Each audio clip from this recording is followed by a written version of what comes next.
We're counting down the final days leading up to the upcoming Tokyo Olympics. Athletes, delegations, and the media all converging on Tokyo later this month. These games, of course, coming 1 year late due to the pandemic. And 2 News will be your home for the Tokyo Olympics, and we'll have live updates throughout the event from our team of reporters stationed there in Japan. And that will include Maria Elena Boloras from our sister station, WAVY Wavy in Norfolk, Virginia. She'll be covering her first Olympics. She joins us now live to chat about that experience. Maria Elena, pleasure to meet you. I'm jealous. I've never been to an Olympics, so you're going to one more than I've been to. But this is your first. What are your thoughts as you prepare to head off to Tokyo? It is. Well, it's great to meet you too, virtually. Maybe one day we'll be able to come up to Dayton and say hello. But I am just so thrilled to be able to go to the Olympics. It's such an incredible show, display of sportsmanship, athleticism, all these countries coming together. Obviously, this year is very different given that the games were delayed a year. We've all been living through a pandemic. We are still living in a pandemic, so it's certainly going to be different. But I'm absolutely thrilled to have this opportunity and see it all come together. And, you know, these moments these athletes have worked for, it's going to be really special to witness.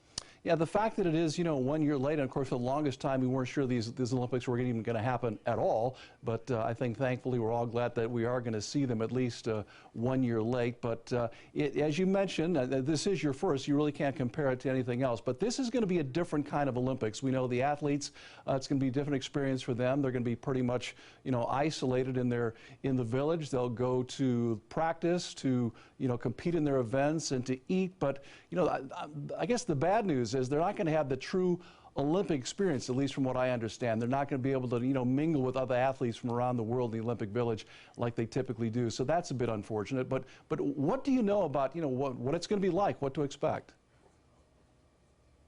Well, certainly, I mean, you mentioned a lot of it. It's going to be very different. One of the big things that everyone is going to experience will be COVID testing, right? From the media to athletes, anyone who's going to be there, there's a series of tests we're taking before we go, tests when we get there, tests throughout the duration of the game. So, of course, that is something I think everybody would expect at this point, to have a fair amount of COVID testing as we go into the games. But specifically for athletes, they're being asked to not arrive in time for the opening ceremonies. They're being asked to stay home longer, come just before their competitions, and then leave after their competitions wrap up. So say they compete toward the beginning of the games and they wanted to stay around for the closing ceremonies, they're being asked to leave. Or if they have one of the later events that are track and field, that's kind of later in the games, they're being asked to wait, not come to the opening ceremonies, stay home or stay somewhere else and come and just stay for that duration of their competition. And we know some sports are restricting access to things like practices. So USA Swimming, media will not be allowed to go to their practices or anything like that. They're trying to keep their athletes safe. And just from conversations that we've had with athletes, they don't want to risk anything either. They don't want to test positive while they're over there. So they're going to keep to that quarantine, that schedule, what they need to be doing to make sure that they're able to compete in the sport that they've been training for, for how many years now. Some sports are doing something that I found really interesting, and they are setting up basically base camps in different locations. So for example, USA Weightlifting leaves, I believe, on July 12th for Hawaii, and they're going to Honolulu.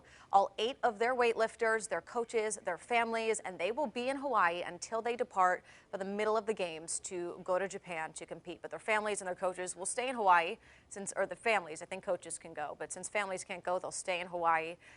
But at least they'll be halfway there. They can kind of start to adjust to a sleep schedule. USA Boxing is already in a different city in Japan, Mizuyaki, I believe.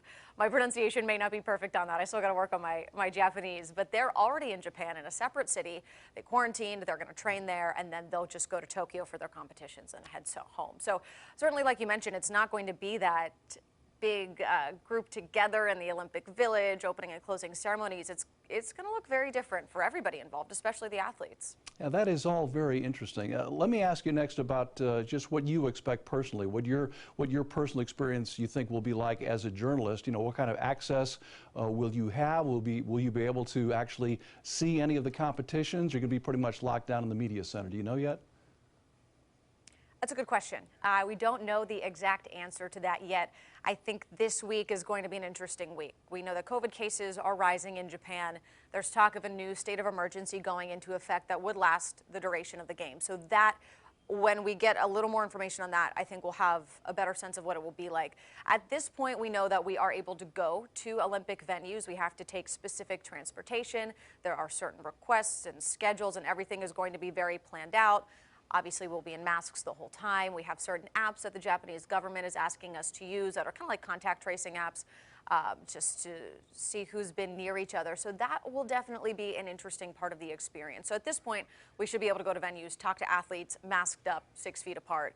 But obviously, I mean, Zoom has become, virtual interviews have become such a huge part of being a journalist over the last year. So we definitely expect that to be something that we do as well, whether that's with athletes in a different part of Tokyo or whether that's with their family members back home, since their families won't really be able to get over there. So I think that's going to be a big part of it. But at least I'm hopeful that we'll be able to get to those venues and talk to those athletes and get a little bit of flavor of Japan while we're there. But at this point, that's the plan. And as we know, with all of this pandemic stuff, things change really quickly. Yeah, it could change, day to day, even once you get over there. Maria-Elena, let me ask you next. What are you most, looking forward to?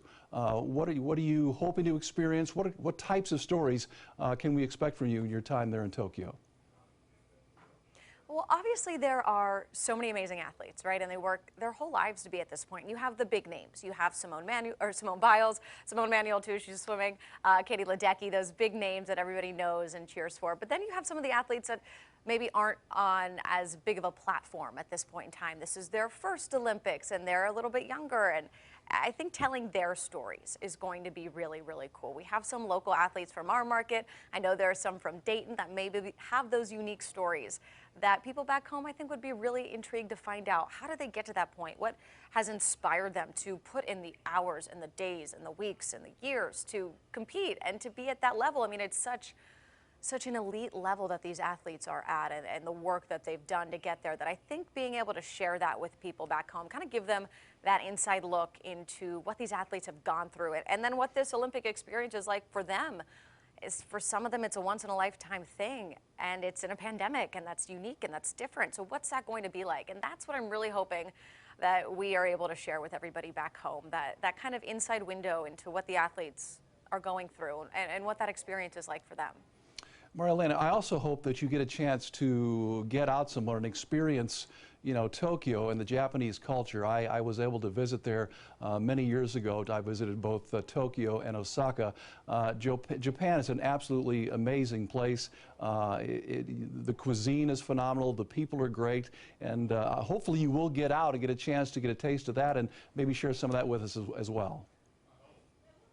I am so hopeful that that is something that can happen. At least for the first 2 weeks, we're kind of limited in terms of where we can go because of COVID. So that means Olympic venues and certain areas that, at least for the first 2 weeks, we're kind of not able just to go out into Tokyo and explore. So we're really, really hoping that after those 2 weeks are up, that we'll be able to have a little more freedom. And obviously they're doing it to keep everybody safe. So totally understand why that is the case. But I'm really, really hoping that we'll be able to go out and explore Tokyo a little bit. And like you said, see that Japanese culture and share that with everyone. I've heard nothing but amazing things about Japan and about Tokyo and the people and the friendliness and the food and the culture. So I really hope that that's something that we can share as well. I think we'll be able to experience some of it at some point. Well, I hope so. Get to the Ginza district if you can. It's just a really cool place to check out.